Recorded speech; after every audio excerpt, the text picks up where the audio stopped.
Hi everybody, it's Adam with HeartValveSurgery.com, and we're at the American Association for Thoracic Surgery Conference in Chicago, Illinois.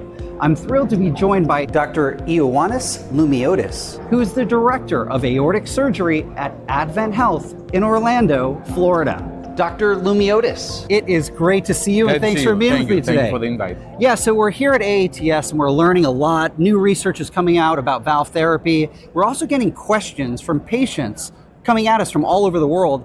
This one comes at us from Elaine, and she asks, "Hi Adam, I have moderate aortic valve disease and I'm in the waiting room. From what I've read, it can be advantageous to keep my own tissue. How do heart surgeons determine if an aortic valve can be repaired and not replaced?" Well, Adam, that's one of the most important questions nowadays in aortic surgery. How can you reconstruct or repair the patient's own native aortic valve? You offer something very valuable to the patient by keeping his native valve because you prevent anticoagulation, you prevent infections, and they have a low risk of wear and tear injury from a tissue valve they get. However, having said that, not all the valves can be repaired. And as a surgeon, I tend to approach 4 different things when I evaluate a patient with an aortic valve disease. Number 1 is the anatomy of the aortic valve.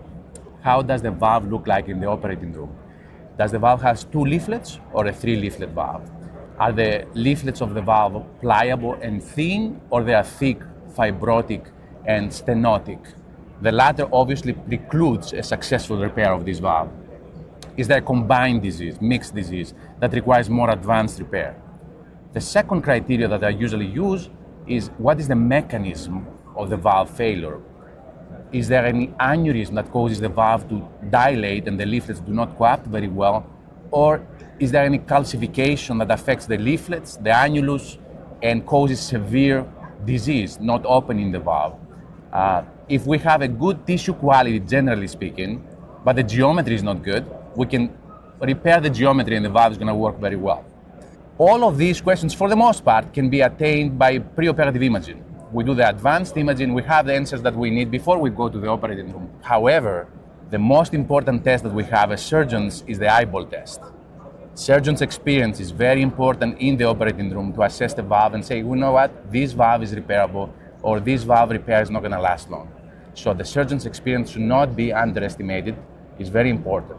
And a 4th thing that I usually assess is the patient factors that have nothing to do with the valve itself per se, but has to do with how is the patient, how old is the patient, is the patient a young patient or an old patient, how is his functional capacity, is he active or debilitated, how is the heart function, is the function good, because you know these operations are long. Sometimes you might have to put a second cross clamp on, you have to go back to re-repair the repair. So you have to make sure that these hearts have good function. Dr. Loumiotis, very helpful. I'm curious to know, what's your advice for patients out there who are considering a repair or replacement? I would say to every patient who has aortic valve disease to always check with the cardiologist or the primary care doctor if this valve is repairable. And if it is repairable, try to seek out an expert or a center that they do these repairs a lot, because we know from the volume outcomes, the more you do it, the better outcomes you have.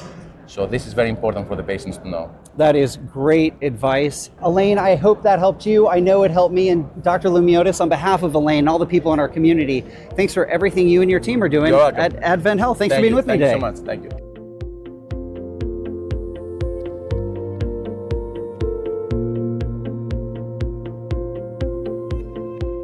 Hi, everybody. It's Adam. I hope you enjoyed that video. And don't forget, you can always subscribe to our YouTube channel, watch the next 2 educational videos coming up on your screen, or click the blue button to visit HeartValveSurgery.com.